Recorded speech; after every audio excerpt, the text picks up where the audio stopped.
Hello friends, எல்லோருக்கும் வணக்கம். Welcome to young investor channel. Actually markets பார்த்துருப்பீங்க. ஸோ நான் காலத்தால் பார்க்கும்போது ஒரு ஃப்ளாட் நெகட்டிவில் இருந்துச்சு ஓப்பனிங் சமயத்தில். அதுக்கப்புறம் தான் பார்த்தீங்கன்னா மார்க்கெட்டோட ட்ரெண்டே மாறி இருக்குது. ஸோ நிஃப்டி 230 பாயிண்ட்ஸ் மேலே பாசிட்டிவில் ட்ரேட் ஆகுது. 24,983 பாயிண்ட்ஸில் ட்ரேட் ஆகுது.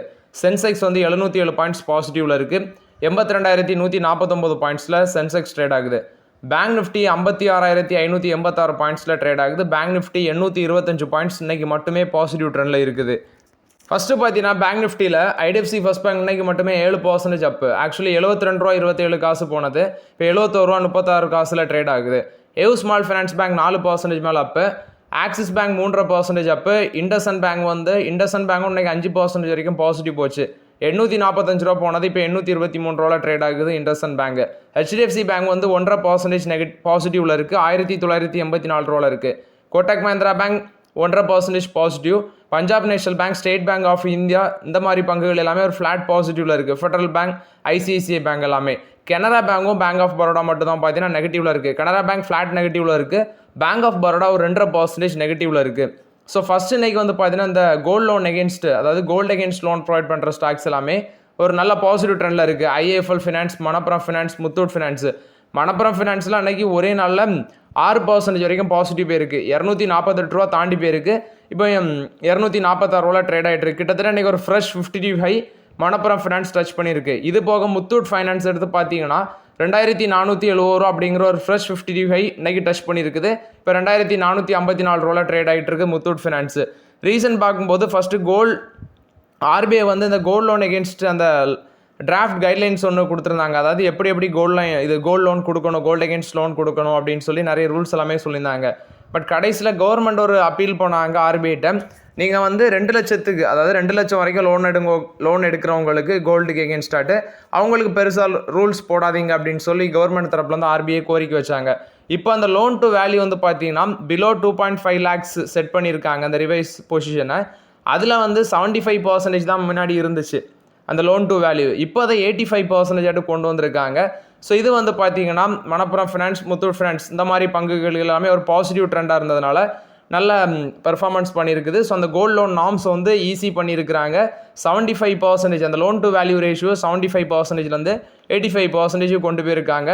ஸோ மணப்புரம் ஃபினான்ஸ் இப்போவும் பார்த்தீங்கன்னா வேல்யூஷன் ரொம்பவே சீப்பாக தான் இருக்குது.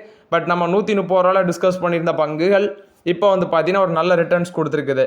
ஐடிஎஃப்சி ஃபர்ஸ்ட் பேங்கும் இன்னைக்கு 7% பாசிட்டிவ். அதுவும் இன்னைக்கு பார்த்தீங்கன்னா 7 month ஹையை டச் பண்ணியிருக்கு ஐடிஎஃப்சி ஃபர்ஸ்ட் பேங்க். நான் சொல்லியிருந்தேன் ₹72 தாண்டிடுச்சு இன்னைக்கு. ஸோ ஐடிஎஃப்சி ஃபர்ஸ்ட் பேங்க் வந்து பார்த்தீங்கன்னா அதுவும் வந்து ஆர்பிஐயோட ரெப்போ ரேட்டு கட் பண்ணது. ஆக்சுவலி இன்னைக்கு ஆர்பிஐயோட மீட்டிங்கில் ரெப்போ ரேட் வந்து 50 basis point கட் பண்ணியிருக்காங்க. 6% இருந்ததை 5.50% கொண்டு வந்திருக்காங்க.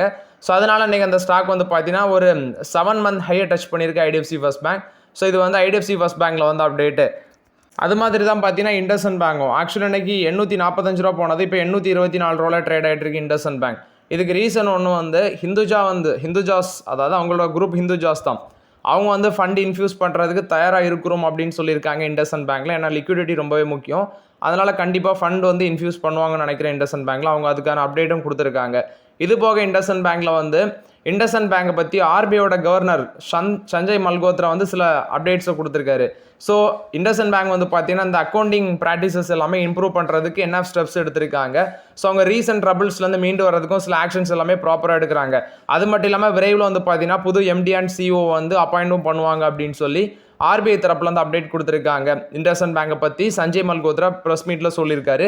ஸோ அந்த பேசிஸ்லேயும் பார்த்தீங்கன்னா இண்டஸ்இண்ட் பேங்க் இன்றைக்கி ஒரு நல்ல பெர்ஃபார்மன்ஸ் கொடுத்துருக்குது. ஸோ இது வந்து இண்டஸ்இண்ட் பேங்கும் இன்றைக்கி இந்த மார்க்கெட்டில் பெர்ஃபார்மன்ஸ் பண்ணுறதுக்கு இதான் ரீசன். ஆர்பிஐ வந்து இவங்களோட முயற்சிகளை வந்து பார்த்தீங்கன்னா பாசிட்டிவ் ட்ரெண்டில் ஸ்பீச் கொடுத்ததுனால அது பாசிட்டிவ் ட்ரெண்டில் இருந்திருக்கு. டாடா கேபிட்டல் வந்து செபி, அதாவது டாடா கேபிட்டலோட ஐபிஓக்கு செபி வந்து விரைவில் அப்ரூவல் கொடுப்பாங்க அப்படின்னு சொல்லியிருக்காங்க. $2 billion ஒர்த் ஆஃப் ஐபிஓ கிட்டத்தட்ட 17,200 கோடி வருது. விரைவில் இதுக்கும் பார்த்தீங்கன்னா ஐபிஓக்கான அப்ரூவல் கிடைக்கும் அப்படின்னு சொல்கிறாங்க. ஏன்னா இதுக்கு முன்னாடி அந்த ஹெச்டிபி ஃபினான்ஷியல் சர்வீஸோட ஐபிஓக்கும் அப்ரூவல் கொடுத்துருந்தாங்க. ஸோ விரைவில் இதுக்கும் ஐபிஓ அப்ரூவல் கிடைக்கும்னு சொல்லி அப்டேட் கொடுக்குறாங்க. இது டாடா கேபிட்டலை பொறுத்த வரைக்கும் அப்டேட்டு. நெக்ஸ்ட் பார்த்தீங்கன்னா அசோக் லேலண்ட். ஆக்சுவலி அசோக் லேலண்ட் வந்து டார்கெட் ப்ரைஸை ஹைக் பண்ணியிருக்காங்க. மார்கன் ஸ்டான்லி அசோக் லேலண்டுக்கு டார்கெட் ப்ரைஸை மார்கன் ஸ்டான்லி ஹைக் பண்ணியிருக்காங்க. ஸோ இவங்க மென்ஷன் பண்ணுறது உங்களுக்கு cash position, net cash position ரொம்பவே ஸ்ட்ராங்காக இருக்குது. அது மட்டும் இல்லாமல் எக்ஸ்போர்ட்டோட வால்யூமும் ஜாஸ்தியாக இருக்குது அப்படின்னு சொல்லி அப்டேட் பண்ணுறாங்க. மெயினாக அவங்க எக்ஸ்பிரஸ் பண்ணுறது நெட் கேஷ் பொசிஷன் ஸ்ட்ராங்காக இருக்குது. அது மட்டும் இல்லாமல் இப்போ இவங்களுக்கு வந்து பார்த்தீங்கன்னா மீடியம் அண்ட் ஹெவி கமர்ஷியல் செக்மெண்ட்டில் டாமினன்ட் பண்ணுறாங்க மார்க்கெட்டில். ஸோ டார்கெட் ப்ரைஸ் வந்து 284 ரூபாலேருந்து 288 ரூபாய்ட்டு இன்க்ரீஸ் பண்ணியிருக்காங்க. இப்போ மார்க்கெட்டில் 241 ரூபாய் ட்ரேட் ஆகிட்டு இருக்கு. முன்னாடியே கன்சிடர் பண்ணியிருந்தீங்கன்னா வச்சுக்கோங்க, பட் ஃப்ரெஷ் என்ட்ரி இப்போதைக்கு இதில் எடுக்க வேண்டாங்கிறது என்னோட ஒப்பீனியன். நெக்ஸ்ட் பார்த்தீங்கன்னா Bajaj Finserv. Actually stock price இன்னைக்கு 2% மேலே தான் போயிருக்கு. 1982 ரூபாய் ட்ரேட் ஆகிட்டு இருக்கு. இதில் என்ன ஒன்றுனா பிளாக் டீல் நடந்துருந்துச்சு. 1.79% ஈக்விட்டி வந்து பார்த்தீங்கன்னா பிளாக் டீலில் கை மாறி இருந்துச்சு. 5506 கோடி வேல்யூ, கிட்டத்தட்ட ஒரு ஷேருக்கு வந்து 1925 ரூபா அந்த ரேஞ்சில் வச்சு விற்றுருக்காங்க பஜாஜ் ஃபின்சர்வில். இது வந்து பார்த்தீங்கன்னா promoter entities Bajaj holdings and investment limited, Jamnalal Sons, இவங்க தான் அதை டைல்யூட் பண்ணியிருக்காங்க. கிட்டத்தட்ட 1.79% ஆஃப் த ஈக்விட்டி வந்து பார்த்தீங்கன்னா டைல்யூட்டட் ஆகிருக்குது அப்படின்னு சொல்கிறாங்க. நெக்ஸ்ட் பார்த்தீங்கன்னா இந்தியாவோட எலக்ட்ரானிக்ஸ் கம்பெனிஸுக்கு இந்த சைனாவோட ஜேவி வச்சு பிஸ்னஸ் பண்ணுறதுக்கு அப்ரூவல் கிடைக்கிறதுல கொஞ்சம் டிலே ஆகுது அப்படின்னு சொல்கிறாங்க. ஏன்னா பாகிஸ்தானுக்கு பீஜிங்ஸ்லேருந்து சப்போர்ட் பண்ணுறாங்க. ஃபார் எக்ஸாம்பிள் இப்போ ஆப்ரேஷன் சிந்தூர் நடக்கும்போது கூட இந்தியாவுக்கு அவங்க சப்போர்ட் பண்ணல. ஆக்சுவலி ஹோல் கண்ட்ரியே பார்த்தீங்கன்னா உலக நாடுகள் எல்லாமே சொல்கிறது டெரரிஸ்ட்டுக்கு எகென்ஸ்டாக நம்ம நிற்கணும் அப்படின்னு தான் சொன்னாங்க. ஆனால் சைனா மட்டும் பார்த்தீங்கன்னா அவங்க வந்து டெரரிஸ்ட்டுக்கு எகென்ஸ்டான ஒரு நிலைப்பாடு தான் எடுத்தாங்க. ஆனால் பாகிஸ்தானுக்கும் இந்தியாவுக்கும் அப்படின்னு வரும்போது அவங்க பார்த்தீங்கன்னா பாகிஸ்தானுக்கு தான் சப்போர்ட் பண்ணுறாங்க, இந்தியாவுக்கு அவங்க சப்போர்ட் பண்ணல. அதுதான் உண்மை. ஸோ அதனால் கவர்மெண்ட் வந்து பார்த்தீங்கன்னா சைனீஸ் கம்பெனியோட ஜாயின்ட் வெஞ்சர் வச்சு பிஸ்னஸ் பண்ணுறதுக்கு அது அப்ரூவல் கொடுக்கறது கொஞ்சம் டைம் எடுக்கிறாங்க அப்படின்னு சொல்லி அப்டேட் கொடுக்குறாங்க. இது வந்து பார்த்தீங்கன்னா இந்தியாவோட எலக்ட்ரானிக்ஸ் கம்பெனிஸ் இந்த சைனாவோட சைனீஸ் கம்பெனிஸ் கூட ஜேவி வச்சு பிஸ்னஸ் பண்ணுறது அப்ரூவல் வந்து டிலே ஆகுது அப்படின்னு சொல்கிறாங்க. மாருதி சுசுகி வந்து ப்ரீவியஸ் கையை தாண்டி இருக்காங்க. எதுலன்னு பார்த்தீங்கன்னா ரயில்வே மூலமாட்டு அந்த காரை டிஸ்பேச் பண்ணுறது. 5.18 லேக் வெஹிக்கிள்ஸ் வந்து பார்த்தீங்கன்னா டிஸ்பேச் பண்ணியிருக்காங்க ஃபினான்ஷியல் 25ல். ஸோ இது மூலமாட்டு வந்து பார்த்தீங்கன்னா CO2 வந்து 1.8 lakh ton of CO2 emission வந்து தடுக்கலாம் அப்படின்னு சொல்லியிருக்கிறாங்க. ஸோ ப்ரீவியஸ் ஹையை வந்து பார்த்தீங்கன்னா தாண்டி இருக்குது. இது வந்து மாருதி சுசுகி கொடுத்த அப்டேட்டு. ரயில்வே மூலமாட்டு அந்த காரை டெலிவரி பண்ணுறது வந்து பார்த்தீங்கன்னா அதிகரிச்சிருக்குன்னு சொல்கிறாங்க. நெக்ஸ்ட் ஐடிசியில் கொடுத்த update. So ITC and ITC ஹோட்டல்ஸில் ஜிக்யூஜி பார்ட்னர்ஸ் வந்து ஸ்டேக்கை ரைஸ் பண்ணுறதுக்கு பிளானில் இருக்கிறாங்கன்னு சொல்கிறாங்க. ஆக்சுவலி ரீசெண்ட் டேஸில் தான் பார்த்தீங்கன்னா ஐடிசியில் 1.84% அடிஷ்னலாட்டு வாங்கியிருந்தாங்க. கிட்டத்தட்ட 1.5% கிட்ட வாங்கியிருந்தாங்க ஐடிசியில் ஜிக்யூஜி பார்ட்னர்ஸு. ஸோ இப்போ வந்து பார்த்தீங்கன்னா ஐடிசி ஹோட்டல்ஸ்லையும் ஐடிஸ்லையும் இன்னும் ஸ்டேக் அக்யூசிஷன் பண்ணுறதுக்கு ஜிக்யூஜி பார்ட்னர்ஸ் வந்து பார்த்தீங்கன்னா பிளானில் இருக்கிறாங்க அப்படின்னு சொல்லி அப்டேட் கொடுத்துருக்காங்க. இது ஐடிசி ஹோட்டல்ஸை பொறுத்த வரைக்கும் அப்டேட்டு. காக்னிசன்ட் வந்து $1 பில்லியன் டீல் வந்து வின் பண்ணியிருக்காங்க. யூஎஸ் பேஸ்டு ஹெல்த் கேர் கம்பெனிட்ட வந்து அந்த டீலை வின் பண்ணியிருக்காங்க. ஸோ இது காக்னிசன்ட் கொடுத்த அப்டேட். யுனைடெட் ஹெல்த் குரூப் அவங்கள்ட்ட தான் பார்த்தீங்கன்னா $1 பில்லியன் வேல்யூவில் டீல் வந்து வின் பண்ணியிருக்கிறாங்க. இது வந்து அவங்களோட கம்பெனியில் artificial intelligence, macro economic uncertainty இது வந்து டெவலப் பண்ணுறதுக்கு தான் அந்த டீல் அப்படின்னு சொல்லியிருக்காங்க. இது காக்னிசன்ட்டுக்கு ஒரு பாசிட்டிவ் அப்டேட்டு. ஐஆர்டியோட ஷேர் ப்ரைஸ் இன்றைக்கி 2% விழுந்துருந்துச்சு. இவங்க QIP மூலமாட்டு ஒரு 5000 கோடி ரைஸ் பண்ண போகிறதாட்ட அப்டேட் கொடுத்துருக்காங்க. குவாலிஃபைடு இன்ஸ்டிடியூஷனல் பிளேஸ்மெண்ட் மூலமாட்டு. ஃப்ளோர் ப்ரைஸ் வந்து $173.83 ஃபிக்ஸ் பண்ணியிருக்காங்க. 5% வந்து பார்த்தீங்கன்னா டிஸ்கவுண்ட்டில் தான் ஃபிக்ஸ் பண்ணியிருக்காங்க. இது ஐஆர்டிஏ கொடுத்த அப்டேட்டு. இந்தியாவோட பாண்ட் ஈல்ட்ஸ் பார்த்தீங்கன்னா ஆர்பிஐயோட மானிட்டரி பாலிசி மீட்டிங்னே நடந்துச்சு. ஸோ ஃப்ளாட்டாக தான் ஓப்பன் ஆயிருக்கு அப்படின்னு சொல்கிறாங்க. ஸோ 10-year பெஞ்ச்மார்க் பாண்டு வந்து 6.249% தான் ஓப்பன் ஆயிருக்கு. அதே ப்ரீவியஸ் ட்ரேடிங் செஷனில் 6.246% இருந்திருக்கு. ஸோ ஓரளாட்டு ஃப்ளாட்டாக தான் ஓப்பன் ஆயிருக்கு அப்படின்னு சொல்லியிருக்காங்க. நெக்ஸ்ட் பார்த்தீங்கன்னா HDFC பேங்கோட ஸ்டாக் ஒன்றைக்கு ஒரு ஆல் டைம் ஹை டச் பண்ணியிருக்கு. 1996 ரூபா டச் பண்ணியிருக்குது. 1989 ருபீஸில் இப்போ ட்ரேட் ஆகிட்டு இருக்கு HDFC பேங்க். இன்றைக்கி ஒரு ஃப்ரெஷ் 52 டச் பண்ணியிருக்கிறாங்க. ஸோ இதுக்கு வந்து பார்த்தீங்கன்னா லோன் க்ரோத் ஒரு மேஜர் ரீசன், அடுத்தது RBI ரேட் கட் பண்ணதும் ஒரு மேஜர் ரீசன் அப்படின்னு சொல்லியிருக்காங்க. எப்படி IDFC ஃபர்ஸ்ட் பேங்க் ஒரு நல்ல பாசிட்டிவ் ட்ரெண்டில் இருந்துச்சோ அதே ரீசன் தான் இங்கேயும் ஒர்க் அவுட் ஆயிருக்கு HDFC பேங்க்லேயும். ஸோ அந்த RBIயோட ரேட் கட்டுக்கு அப்புறம் இண்டஸ்இண்ட் பேங்க் ஒன்று, HDFC பேங்க் ஒன்று, IDFC ஃபர்ஸ்ட் பேங்க் இதெல்லாம் நல்ல ஒரு பாசிட்டிவ் ரிட்டர்ன்ஸ் கொடுத்துருக்கு. ஸோ இண்டஸ்இண்ட் பேங்க்கில் சில அப்டேட்ஸும் இருக்குது. அதில் வந்து RBI வந்து பார்த்தீங்கன்னா அவங்களுக்கு ஒரு பாசிட்டிவ் அப்டேட் அவங்கள பற்றி கொடுத்ததும் ஒரு major reason. But IDFC first bank and HDFC bank மேலே போனதுக்கு RBIயோட ரேட் கட் தான் ஒரு முக்கிய காரணம். ஆசாட் இன்ஜினியரிங்கோட ஸ்டாக் ப்ரைஸும் இன்னைக்கு கீழே விழுந்துருந்துச்சு. ஏன்னா அதில் ஒரு 730 கோடிக்கு பார்த்தீங்கன்னா பிளாக் டீல் நடந்திருக்கு. ஸோ அது ஒரு ரீசன் இன்னைக்கு அந்த ஸ்டாக் ப்ரைஸ் கீழே போனதுக்கு.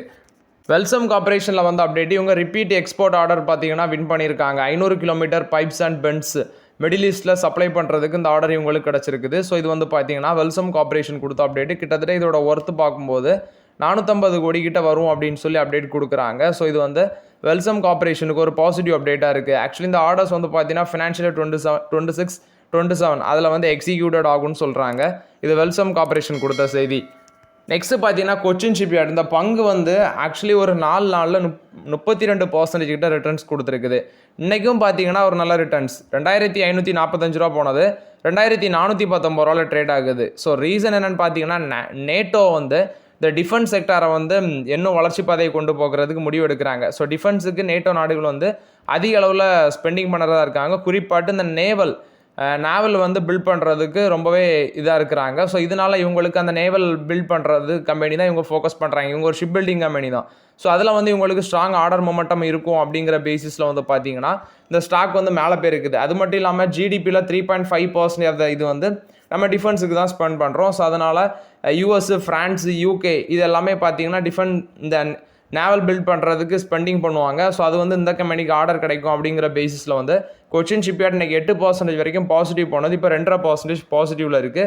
ஸோ கிட்டத்தட்ட பார்த்தீங்கன்னா ஒரு மாதத்தில் இந்த ஸ்டாக் 60% கிட்ட ரிட்டர்ன்ஸ் கொடுத்துருக்கு கொச்சின் ஷிப்யார்டு. கேஇசி இன்டர்நேஷனலுக்கு சவுதி அரேபியாவிலேருந்து ஒரு கான்ட்ராக்ட் கிடச்சிருக்கு. 380 kV OHTL அப்படிங்கிற வேல்யூவில் வந்து கான்ட்ராக்ட் கிடச்சிருக்கு. இது வந்து பார்த்தீங்கன்னா டிரான்ஸ்மிஷன் லைன் கான்ட்ராக்ட்டு சவுதி அரேபியாவிலேருந்து கேஇசி இன்டர்நேஷனல் கிடச்சிருக்குது. மணப்புரம் ஃபினான்ஸோட சப்சிடரி தான் ஆஷிர்வாத் மைக்ரோ ஃபினான்ஸ். அதில் வந்து ராய் வர்கீஸை வந்து அப்பாயிண்ட் பண்ணியிருக்காங்க புது சிஓவாட்டு. உன்னி கிருஷ்ணன் ஜனார்தனை வந்து சிஓவாட்டு அப்பாயிண்ட் பண்ணியிருக்கிறாங்க. இது ஆஷிர்வாத் மைக்ரோ ஃபினான்ஸ் கொடுத்த அப்டேட்டு. பிஎம்எல்லோட போர்டு வந்து பார்த்தீங்கன்னா ₹1.20 ஃபைனல் டிவிடன் அனௌன்ஸ்மெண்ட் பண்ணியிருக்காங்க இந்த ஃபினான்ஷியல் 25க்கு. ஸோ ஆக்சுவலி அதுக்கான ரெக்கார்ட் டேட் பார்த்தீங்கன்னா இன்றைக்கி அனௌன்ஸ்மெண்ட் வரும்னு நினைக்கிறேன். ஏன்னா அன்றைக்கி தான் அவங்களோட மீட்டிங்கும் இருக்குது, 413வது ஆனுவல் ஜெனரல் மீட்டிங் இருக்குது. ஸோ அன்றைக்கி அதுக்கான ரெக்கார்ட் டேட்ஸ் எல்லாமே வரும். ஸோ இது வந்து பிஎம்எல்லை பொறுத்த வரைக்கும் update. So okay friends, actually எல்லாருமே ஹாப்பியாக தான் இருப்பீங்கன்னு நினைக்கிறேன். ஏன்னா அன்றைக்கி மார்க்கெட் செம்ம ரிட்டர்ன்ஸு. குறிப்பாக ஆர்பிஐ வந்து 50 பேசிஸ் பாயிண்ட் ரேட் கட் பண்ணதும் நிறைய பேருக்கு ஹாப்பியாக இருக்கும். ஸோ இன்றைக்கி மார்க்கெட்டும் பார்த்தீங்கன்னா ஒரு நல்ல ரிட்டர்ன்ஸ் கொடுத்துருக்குது. ஸோ இன்றைக்கி ஃப்ரைடே. ஸோ 2 நாள் வந்து சந்தோஷமாக இருங்க, அதாவது சாட்டர்டே சண்டேயும் சந்தோஷமாக என்ஜாய் பண்ணுங்கள் அப்படின்னு சொல்லி மார்க்கெட் வந்து ஒரு நல்ல ரிட்டர்ன்ஸ் கொடுத்துருக்கு. ஸோ அந்த வீடியோ உங்களுக்கு பயனுள்ளதாக இருந்துச்சுன்னா லைக் பண்ணுங்கள், சப்ஸ்கிரைப் பண்ணுங்கள், கமெண்ட் பண்ணுங்கள். Okay friends, thank you.